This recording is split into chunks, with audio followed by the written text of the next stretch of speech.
बिस्मिल्लाहिर्रहमानिर्रहीम। अस्सलाम वालेकुम। तैयार रहे पूरा पाकिस्तान और रीजन के लोग कि आने वाला जो वक्त है उसमें पाकिस्तान के अंदर जो कुछ भी हो रहा होगा वो इंटरनेशनल हालात जो होंगे उसका असर पाकिस्तान पर आने वाला है।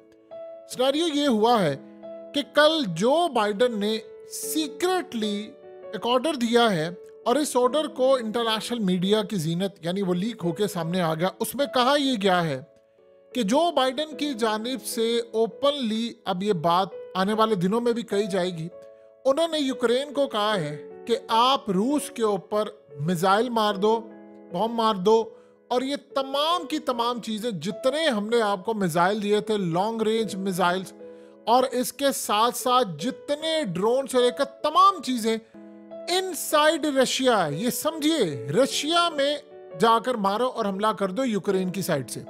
और ये इतनी खतरनाक सूरत हाल है कि इन्होंने ओपनली ये बात की है कि अमेरिका ने जो जो हथियार दिए हैं, जैसे रॉकेट दिए हैं, रॉकेट लॉन्चर दिए हैं, उसके अलावा तमाम मिसाइल्स दिए हैं, खतरनाक चीज़ें रशिया के बॉम्बर चूंकि लॉन्च करते हैं, तो उन्होंने कहा है कि अब इमीडिएटली लॉन्ग रेंज मिसाइल और तमाम जितना सिस्टम है वो रूस के ऊपर हमला कर दो। यानी सही मायनों में तो उन्होंने डायरेक्टली अमेरिका इस जंग में अब कूदने वाला है, और जो कंडीशन होने वाली है पूरे वर्ल्ड की वो कितनी खतरनाक है इसका आपको अच्छी तरह अंदाजा है। अब सूरत हाल ये है कि अमेरिका के इत्तेहादी बरतानिया और फ्रांस की जानिब से कहा गया है कि यूक्रेन अफगानिस्तान की तरह का अखाड़ा बनने वाला है और ये सारे मिलकर रूस पर हमला करेंगे। अखाड़ा और मैदान बनेगा रशिया के बाद, यानी यूक्रेन मेन बैटल बनेगी ग्राउंड, और वहां से लड़ाई होगी। आधा यूक्रेन रूस के पास होगा, बाकी इन ताकतों के पास होगा। और कहा यह गया है, बाइडन की जानिब से साथ हिदायत दी गई है कि सिविलियन को नुकसान ना पहुंचे, इसका जरा ख्याल कर लेना। बाकी रूस की तमाम मिलिट्री इंफ्रास्ट्रक्चर के ऊपर, तमाम जगहों के ऊपर हमला कर दो। और इस सारे सिनेरियो में उन्होंने गो अहेड दे दिया है। अब आप जरा अंदाजा करें कि जब ये सारी सूरत हाल हो रही है तो अमेरिका में क्या चल रहा है। अमेरिका में चल ये रहा है कि इस सारी जंग को शुरू किया जा रहा है। यानी आप अंदाजा कर लें कि डोनाल्ड ट्रंप को अब जेल में रखने या उसको सजा देने या उसके ऊपर हर तरह के मामला रखने, बिल्कुल एग्जैक्टली वही सूरत हाल है जो बाकी ममालिक में, थर्ड वर्ल्ड कंट्रीज में होती है, वो होने जा रहे हैं। सीन कुछ ये बना है कि ट्रंप के ऊपर एक केस था, स्टॉर्मी डैनियल्स। ये असल में फहश फिल्मों की एक अदाकारा है और इनका हश मनी केस है। अब ये हश मनी केस क्या होता है? इस केस के अंदर ट्रंप को सजा सुनाने वाले हैं ये, और इन्होंने फैसला कर लिया, फर्द जुर्म आयद हो गई है और ट्रंप को जुलाई के महीने के अंदर सजा सुना दी जाएगी। वो इसमें कोशिश कर रहे हैं कि ट्रंप को जेल में रखा जाए, हर तरह का इस पे मामला रखा जाए, क्योंकि जो जंग वो छेड़ने जा रहे हैं वही चाह रहे हैं कि इतनी जंग बढ़ जाए कि अब ट्रंप का मामला पीछे हट जाए, लोग इनको इलेक्ट ना करें और ना ही इस बंदे को आगे लेकर आए, क्योंकि जंग हमें इतनी आगे आग भड़का दें कि अगर ट्रंप भी आ जाए तो ये काम ना कर सके। अब इस सूरत हाल में उन्होंने एग्जैक्टली वही किया है कि यानी वहां से ट्रंप और उसकी पार्टी ने कहा कि कोर्ट्स को इस्तेमाल किया। उन पर इल्जाम यह है कि इस औरत के साथ ट्रंप ने नाजायज ताल्लुकात कायम किए थे और इनको तकरीबन $1,30,000 US दिए और कहा कि तुमने अपना मुंह बंद रखना है। अब ये जो पैसा इनको दिया गया है उसमें उन्होंने जाहिर किया है कि हमने बिजनेस ट्रांजैक्शन किया, और इल्जाम उन पर यह है कि इन्होंने झूठ बोला। बस ये इल्जाम है। बाकी अमेरिका के लॉ में ऐसे करना देना, वो कहते हैं जी कोई ममानियत नहीं, आप जो मर्जी करें, लेकिन इल्जाम ट्रंप पर यह लगा है कि जी ट्रंप ने इनको बदनीयत की है, यानी झूठ बोला है। But that's it. अब ट्रंप को ये रखना चाह रहे हैं जेल में, जो कि ट्रंप को कह रहा है कि मैं आखिरी दम तक लड़ूंगा, और उसने कहा कि मुझे पता है क्योंकि मैं उन ताकतों के लिए खटकता हूं, मैं चाह रहा हूं कि मैं जंगें बंद करूं। उसने कहा था कि मैं आकर यूक्रेन की जंग बंद करनी है, लेकिन अब जो सूरत हाल पैदा हो रही है वो उससे पहले ही जंग छेड़ना चाह रहे हैं। अब आप ये सोचें कि अगले चंद महीनों में जो दुनिया में कोहराम मचने वाला है उसका शायद हमें अंदाजा नहीं है। आप रूस के ऊपर हमला करेंगे, रूस के ऊपर मिसाइल मारेंगे, रूस के ऊपर तबाही करेंगे, तो पुतिन चुप करके बैठा रहेगा। अब जरा अगला सिनेरियो सुनिए। ये असल में पूरी दुनिया को तबाही की तरफ धकेल रहे हैं। अब तो आपको समझ आ गई ना कि इजराइल क्या चाहता है। इस वक्त ध्यान कहाँ है सारी दुनिया का? रफा के ऊपर है ना। सारी दुनिया क्या कह रही है? इजराइल को रोको। तो जब ताइवान की जंग छिड़ जाएगी, जब ये जंग छिड़ जाएगी, तो देन व्हाट नेक्स्ट क्या होगा? फिर इंडिया पाकिस्तान का मामला, चाइना और इंडिया का मामला भी सर पर खड़ा है। पुतिन को इनके एडवाइजर की जानिब से कहा गया है कि अब आ गया है सर वक्त कि हम अब न्यूक्लियर टेस्ट कर लें। हमने हालिया न्यूक्लियर ट्रेनिंग ड्रिल्स ये सारा काम कर लिया है। तो उनको मशवरा ये दिया गया है कि देखिए अब ये तैयारी कर रहे हैं कि मॉस्को से लेकर इनसाइड रूस के ऊपर हिट करने की, और अगर हमारे मुल्क पर हिट किया तो ये बड़ी तबाही होगी। तो आप एक काम सिंपल सा कीजिए कि आप एक न्यूक्लियर टेस्ट कर लें। अब न्यूक्लियर टेस्ट का मतलब क्या है? सबको पता है कि रूस एटमी ताकत है। न्यूक्लियर टेस्ट का मतलब ये होता है कि आप दोबारा दुनिया को बताते हैं कि देखिए हमारी न्यूक्लियर पावर बिल्कुल ठीक है। जैसे हालिया बरतानिया ने न्यूक्लियर टेस्ट किया था, वो फेल हो गया था। इससे ये होता है कि आप एटमी ताकत तो है, लेकिन जब न्यूक्लियर मारने की बारी आएगी तो हो सकता है आप काम ना कर पाए, आपका सिस्टम ही नहीं काम करा।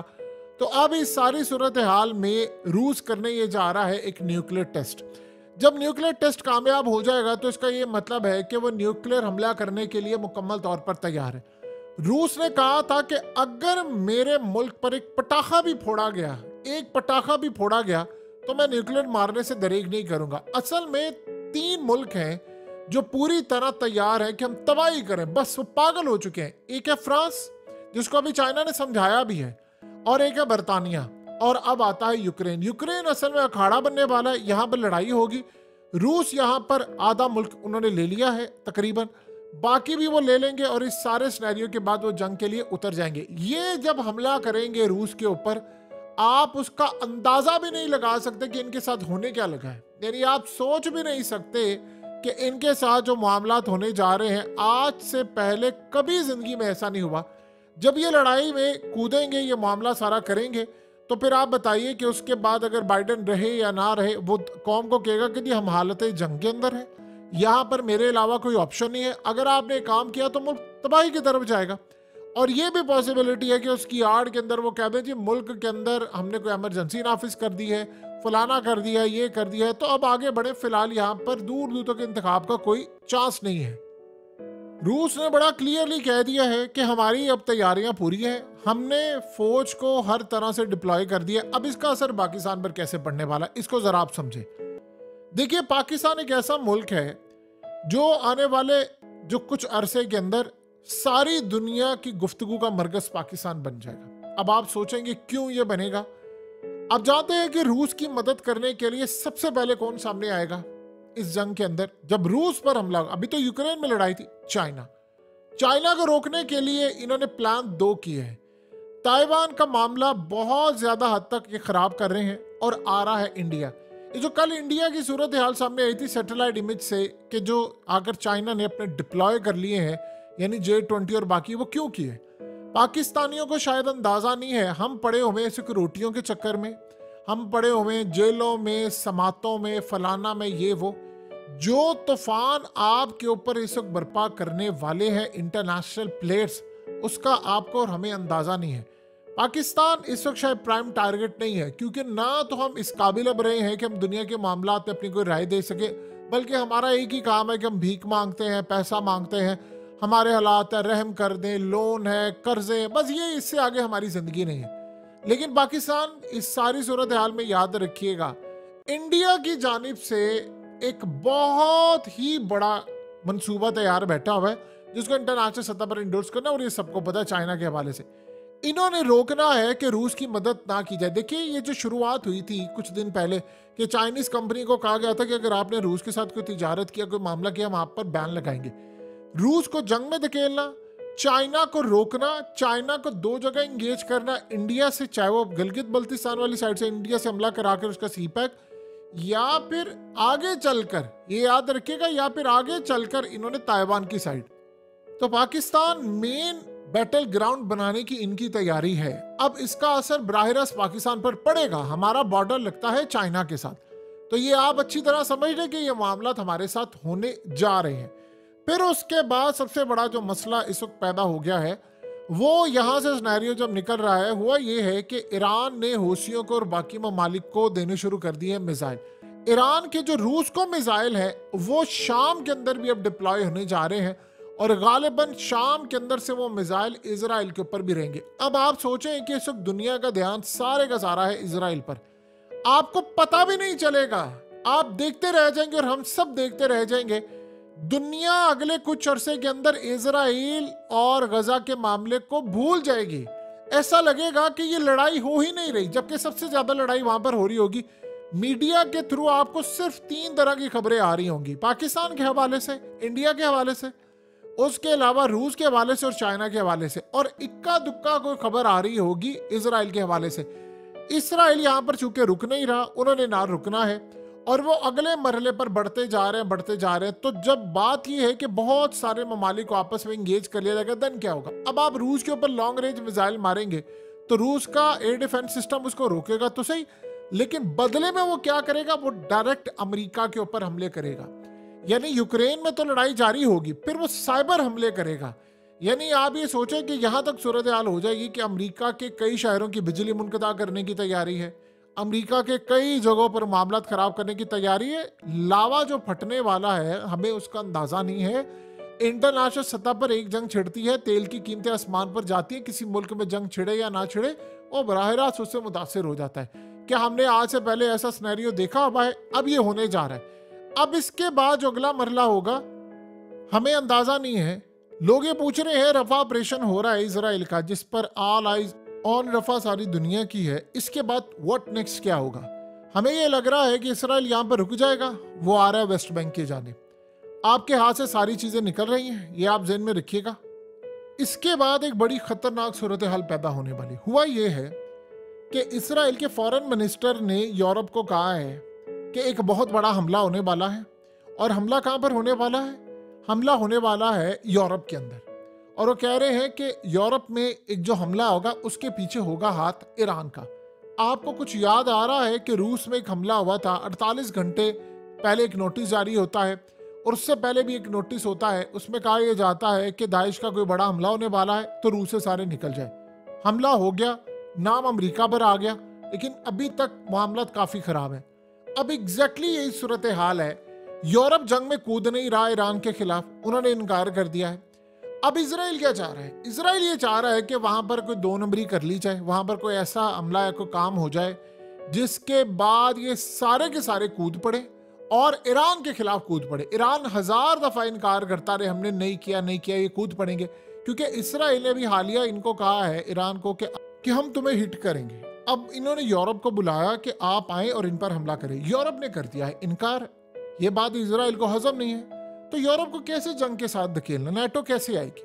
उसके लिए इन्होंने प्लान किया है। प्लान ये किया है कि यूरोप के अंदर हम हमले करवाएंगे, कुछ नाम लगेगा ईरान के ऊपर। अब ईरान पर नाम ही ओपनली उन्होंने बात किया और कहा है कि उसके बाद हमला होगा। अब हमला हो जाएगा या कोई भी सूरत हाल होगी, ये कहेंगे जी उसके पीछे ईरान का हाथ है। और बगैर बताए, अफगानिस्तान में क्या हुआ था, बगैर बताए आए थे ना, वो इनकार करते रहे हमने नहीं किया नहीं किया नहीं किया, अमेरिका के अंदर नहीं किया, लेकिन वो आ गए।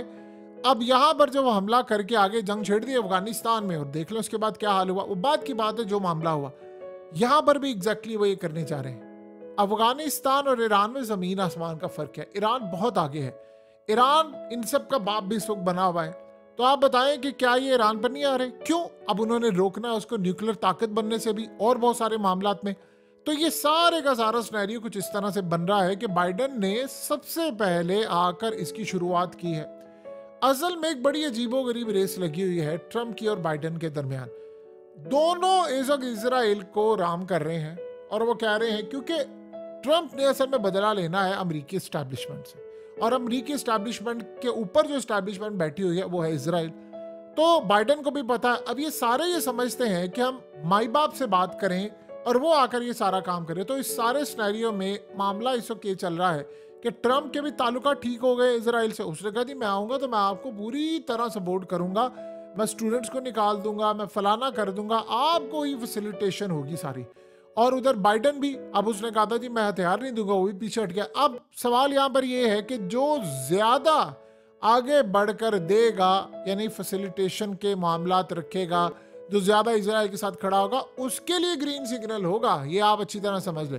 सो अब ये सारे का सारा सिनेरियो कुछ इस तरह से बन गया है कि डिमांड्स उनकी ये है कि दुनिया की जंग छेड़नी है, ईरान वाला मामला छेड़ना है। ऊपर से फिर एक बात याद रखिएगा, जो सबसे ज्यादा परेशान कुन बात है कि जब ईरान के खिलाफ जंग छेड़ेंगे तो वो पाकिस्तान को कहेंगे कि भाई हमने आपके मुल्क के अंदर आना है, हमें आप अड्डे दें, हमें फलाना करें, ये करें वो करें। पाकिस्तान क्या जवाब देता है? रिसेंटली तो हमने एक अच्छा स्टैंस लिया कि हमने कहा नहीं देने। लेकिन मुस्तकबिल के अंदर क्या सूरत हाल होगी तो तब की बात है। तो जब पाकिस्तान इनकार करेगा देन क्या होगा? ये इसी तरह की सूरत हाल है। हमने कहा जी हमने ईरान से गैस पाइपलाइन ले ली, उन्होंने कहा लेकर दिखाओ, हम वहाँ पर ऐसी पाबंदी आयद करेंगे आप ठहर ही नहीं पाएंगे। उन्होंने इंडिया को कहा हम वहाँ पर पाबंदियाँ लगाएंगे, इंडिया ने आगे इनको मुंह तोड़ जवाब दिया। उसके बाद अमेरिका ने बात ही नहीं की और मोदी ने खड़ा होकर कहा देखा मैंने कहा था ना आपको, मैं अपने मुल्क के मफाद में वो फैसले करूंगा जो होंगे। सो आप बताएं अब चीज़ें कहाँ पर जा रही हैं? ये मामलात इतने सादा नहीं है। इंडिया के अंदर इस वक्त इंतखाब है, वो भी ख़त्म होने वाले हैं थोड़े अरसे के बाद। सो जब ये सारी की सारी सूरत हाल ख़त्म हो जाएगी देन आपको पता चलेगा कि इंडिया का स्नैरियो क्या है, चीज़ें क्या चल रही हैं, और उसके बाद दुनिया के अंदर नए तर्ज के मामलात हैं। अब यहाँ से अगर बाइडन हमला करवाता है रूस के ऊपर तो क्या फिर रूस चुप करके बैठ जाएगा? सिंपल सी बात है, क्या वो चुप करके बैठेगा? वो कहेगा ठीक है अगर तुम ये काम करोगे तो फिर हम भी तगड़ा जवाब देंगे। वो टिट फॉर टैट करने वाला सिलसिला है। ये भी हालिया जब हमला हुआ था दाइश का तो उसके बाद उसने क्या किया था? अमेरिका की पैट्रियट सिस्टम उड़ा दिए थे उन्होंने, हाइपरसोनिक मिसाइल मारे थे उन्होंने, और अमेरिका का सिस्टम उसको रोक नहीं पाया था। सो अब उसने कोशिश जो पहले की थी वो अब भी यही काम करेगा और ये होने जा रहा है। ये ज़्यादा देर रुकने वाला नहीं सिलसिला।